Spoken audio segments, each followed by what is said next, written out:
les samedis, enfin maintenant tous les 15 jours, on essaie de faire un petit peu le point sur ce qui se passe au Moyen-Orient, aussi bien à Gaza, en Cisjordanie, à Jérusalem qu'au Liban. Gaza, Cisjordanie, Jérusalem, Liban. Netanyahou poursuit ses crimes en toute impunité. Depuis le 7 octobre 2023, à Gaza, 73 000 Palestiniens ont été tués par l'armée israélienne, dont 21 500 enfants. On pense d'ailleurs qu'il y a encore 10 000 autres Palestiniens dont les cadavres sont sous les décombres. Pendant le même temps, 183 000 Palestiniens ont été blessés, dont 46 500 enfants. Le nombre d'enfants tués ou blessés est absolument effrayant.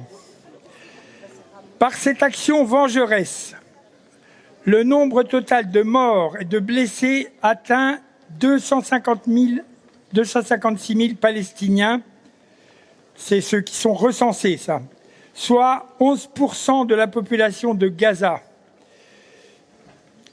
qui a été estimée à peu près à 2 millions d'habitants, un peu plus de 2 millions d'habitants. Au cours de la même période, l'armée d'occupation israélienne a méthodiquement détruit la presque totalité des habitations, des écoles et des universités, des hôpitaux, des lieux de culte, des réseaux d'eau, d'assainissement et d'électricité, et même des cimetières. L'État voyou israélien commet bien un génocide à Gaza. La Convention des Nations Unies dit qu'il y a génocide quand au moins un des 5 actes prévus dans le texte est commis avec l'intention de détruire en tout ou en partie un groupe national, ethnique, racial ou religieux.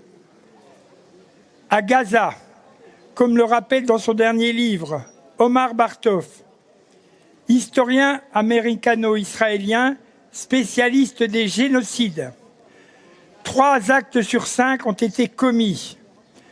Meurtre de membres du groupe, atteinte grave à l'intégrité physique ou mentale de membres du groupe, soumission intentionnelle du groupe à des conditions d'existence devant entraîner sa destruction physique, totale ou partielle. À Gaza, on est bien dans ces conditions. Mais, malgré le cessez-le-feu intervenu il y a maintenant 8 mois, qui a été des milliers de fois bafoué par Israël, le génocide se poursuit à bas bruit. 1005 morts de plus, dont 151 femmes et 253 enfants. L'accord prévoyait le départ progressif de l'armée israélienne de Gaza. C'est l'inverse qui se produit. Non seulement l'armée israélienne ne s'est pas retirée, mais elle poursuit le grignotage des terres. Au moment de la signature du cessez-le-feu, elle occupait 52% de Gaza. La ligne jaune s'est déplacée toujours plus à l'ouest, réduisant la surface disponible pour les Palestiniens d'abord à 40%, 40% seulement d'un minuscule territoire. Et maintenant, Netanyahou annonce la réduction à 30% de la surface. Les Palestiniens sont entassés dans des tentes. La nourriture et l'eau arrivent au compte-gouttes. Israël crée délibérément des conditions de vie inhumaines. Les blessés, les amputés sont laissés sans soins médicaux puisque les services de santé ont été détruits et que les ONG sont empêchées d'agir. Des milliers d'orphelins qui ne peuvent pas être pris en charge par des adultes sont livrés à eux-mêmes. Depuis le 7 mars de cette année, Israël a étendu les massacres et les destructions au Liban, malgré les protestations de presque toute la communauté internationale. Massacres de civils, de journalistes, de médecins, de secouristes. L'armée d'occupation détruit systématiquement des villages à l'explosif, ce qui est considéré comme des crimes de guerre par le droit international. D'après le ministère libanais de la Santé, depuis le 2 mars, 3 912 Libanais ont été tués et 11 873 ont été blessés. 1 200 000 habitants ont été déplacés. En fait, au Liban, Israël utilise les mêmes méthodes de gangsters qu'à Gaza. Ce vendredi, 47 Libanais ont encore été tués dans des bombardements. Et même ce matin, le chiffre il est de 13 heures, 23 personnes ont été tuées dans des bombardements au Liban. Alors que le cessez-le-feu entre les États-Unis et l'Iran devait s'appliquer aussi au Liban. Mais Netanyahou cherche à torpiller l'accord. En Cisjordanie et à Jérusalem-Est, les colons, soutenus par l'armée d'occupation, poursuivent leurs exactions contre les Palestiniens. Agressions, assassinats, incendies, destruction de maisons ou de récoltes, accaparement de terres et de troupeaux. Il est temps que la communauté internationale se réveille et qu'elle prenne des sanctions contre Israël. La perspective de réouverture du détroit d'Ormuz et de la fin du conflit Iran-États-Unis est une bonne nouvelle. Mais on sait qu'Israël fera tout pour faire échouer la paix. Contrairement au discours des principaux médias occidentaux, c'est bien la politique belliqueuse d'Israël qui met en danger la stabilité du Moyen-Orient et même la paix du monde. Les médias dénoncent les risques que représente le nucléaire iranien, mais ils oublient de dire que c'est Israël qui, lui, dispose déjà de la bombe atomique. Et c'est ça qui représente actuellement le principal danger.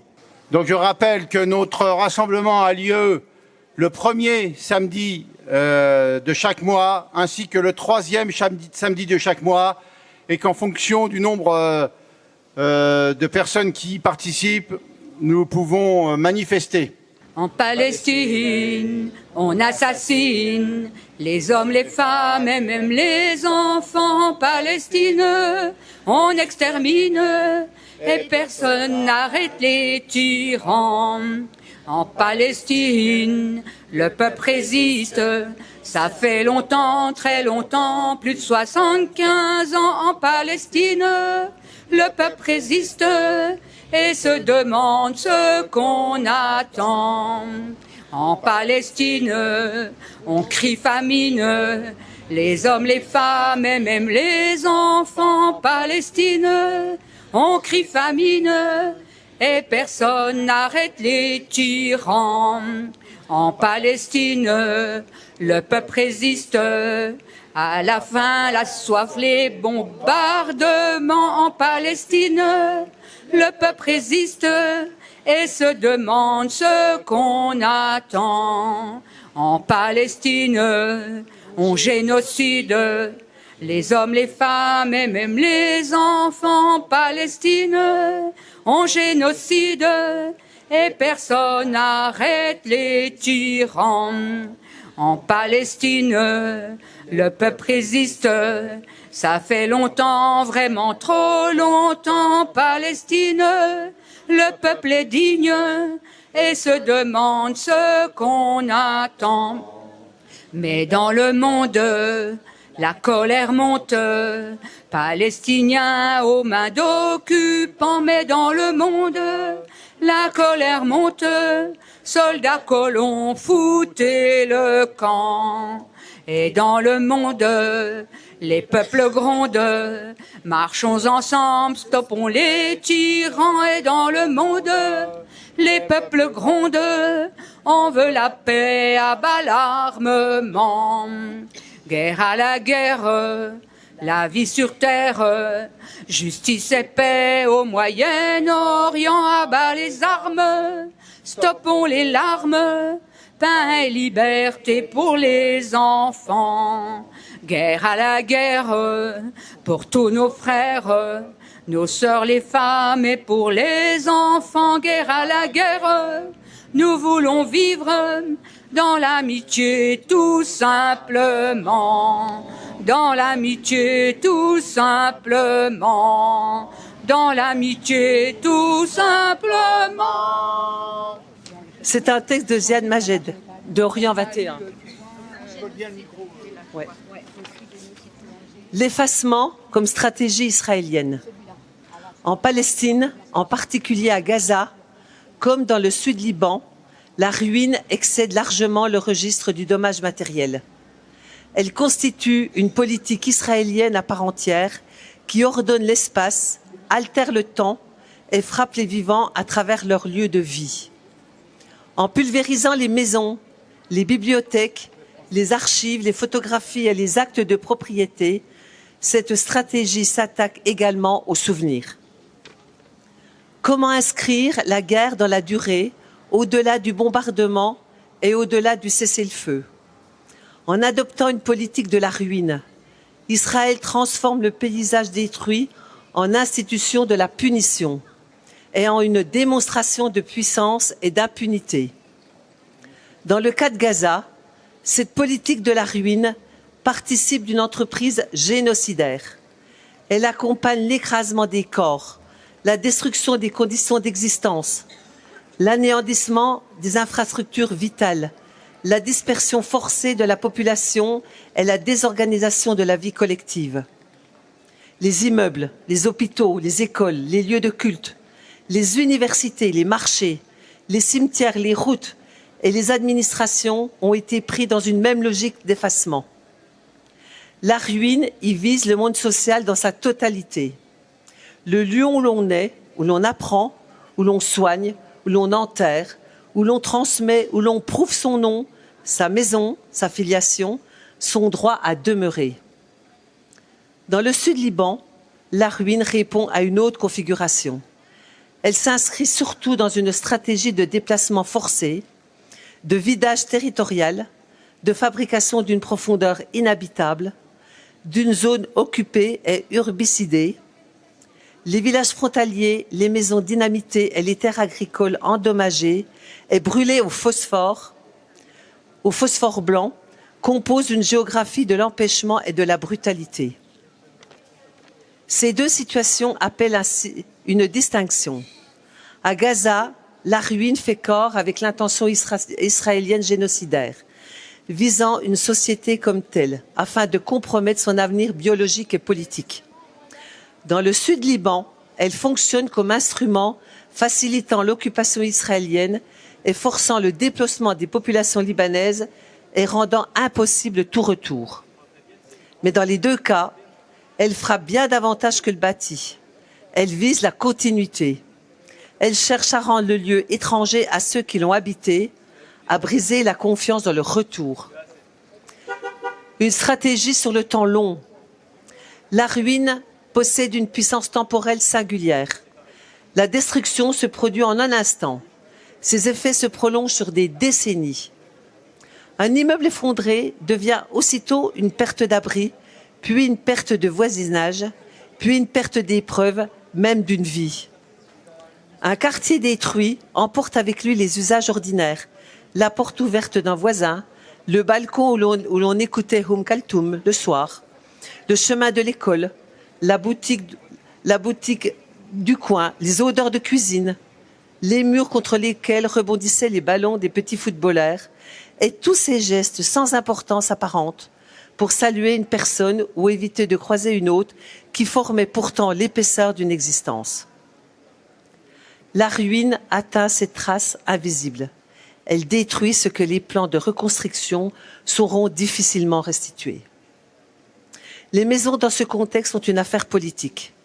Elles deviennent le centre de ce qu'elle attaque contre l'existence sociale. Lorsqu'elles s'effondrent, elles entraînent dans leur chute des archives intimes. Les survivants récupèrent parfois une clé, un tissu, un jouet, une lettre, un cadre brisé, un bijou hérité, une casserole tordue ou un sous-vêtement porté pour une nuit d'amour. Ces fragments portent la charge d'un monde disparu. Ils deviennent des preuves affectives arrachées à la poussière. À Gaza, cette poussière prend une dimension vertigineuse. Elle entre dans les poumons, couvre la peau, s'infiltre dans la nourriture, enveloppe les gestes des survivants. Elle devient l'atmosphère même de l'après-destruction. Le déblayage aura ainsi une dimension funéraire. Il faudra ouvrir les masses de béton, extraire les restes de plus de 10 000 corps déchiquetés et noyés dans la poussière, les enterrer et un jour les nommer.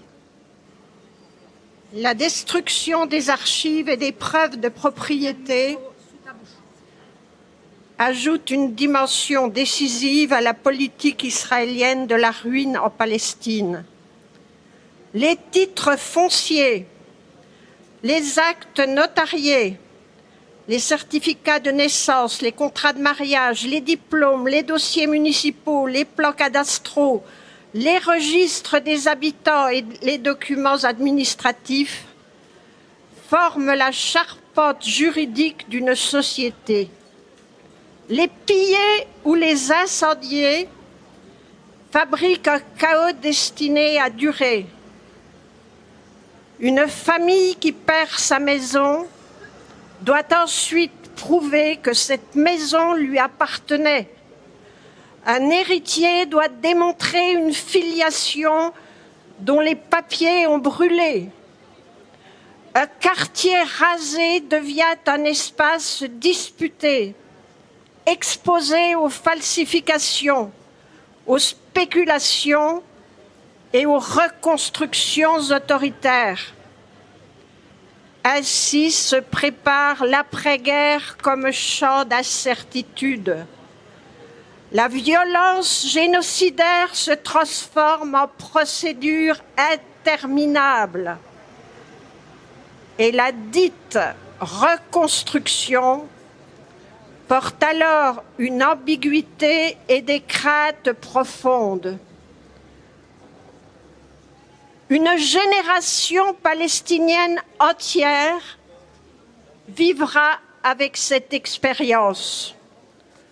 Les enfants de Rafah, de Khan Younes ou de Jabalia apprendront les noms des lieux à partir de ce qui a disparu. Ils entendront parler d'une école rasée, d'un quartier. Ils entendront parler d'une école rasée, d'un quartier pulvérisé, d'un marché qui existait, d'une maison dont il ne reste qu'une photographie. Leur mémoire se formera dans un dialogue constant avec les absences. Certains auront grandi sous les tentes, dans des abris collectifs, chez des proches ou dans des centres d'accueil. Leur rapport au monde sera marqué par cette familiarité avec l'effondrement, avec la fragilité d'un béton qui semblait pourtant solide. Mais le mot ruine peut aussi porter une signification élargie. Il peut désigner ce qui manque autour du reste. Une ruine peut garder malgré tout une trace de ce que la violence voulait effacer. Elle peut devenir un document et un témoignage, tant que certains de ses anciens habitants ont survécu au génocide ou sont de retour. C'est pourquoi, à Gaza, la vie continuera, non pas parce que la destruction aurait échoué à dévaster, mais parce Aucune société ne se réduit à ce que l'on détruit d'elle. Des enfants naîtront encore. Des classes improvisées verront le jour. Des voix continueront à chanter et à raconter l'histoire de la Terre. Cette continuité ne doit pas être confondue en promesses. Elle ne répare pas l'irréparable. Elle ne transforme pas la souffrance en promesse. Elle dit seulement que la vie, même mutilée, persiste là où la politique israélienne de la ruine voulait imposer le néant. Dans le sud Liban aussi, la vie reprendra un jour dans les villages rasés et désertés. Les habitants reviendront, bien que leur retour ne soit ni paisible ni assuré. Il ne marquera que le commencement d'une nouvelle lutte, celle qui consistera à empêcher que les vidéos de dynamitage publiées impunément par le fugitif de la Cour pénale internationale, le Premier ministre israélien Benjamin Netanyahou, aient le dernier mot et dictent l'avenir. Ce texte, je le répète, est du correspondant d'Orient 21, Ziad Majeb, historien journaliste. Ami, entends-tu le vol lourd des drones qui assassinent? Pendant que tu ris, que tu pleures ou que tu pries, que tu rêves. Pour les Gazaouis, c'est la nuit en plein midi, eux ils crèvent. Chaque jour, ils doivent éviter des balles sans mémoire ou crever de faim, affamés par l'ivresse du pouvoir. Ici, on nous dit que la Grèce aura le droit de se défendre. Là-bas, l'olivier, le cèdre et le tamaris sont en cendres. Ici, il y a des gens qui applaudissent à chaque enfant qui tombe, qui rient et s'amusent à des jeux où l'on compte les tombes. En Cisjordanie, les fusils des colons sont à la fête. Ils visent sans souci le vieillard à l'ombre assis et ses bêtes. Pour redessiner d'un rameau d'olivier les frontières, il nous faut briser les barons qui enferment nos frères. Amis, ne crois pas ceux qui disent qu'on ne peut rien y faire. Il n'y a jamais aucune fatalité à la guerre. Amis, entends-tu les cris des enfants de Palestine? Amis, entends-tu le silence du droit qu'ils assassinent?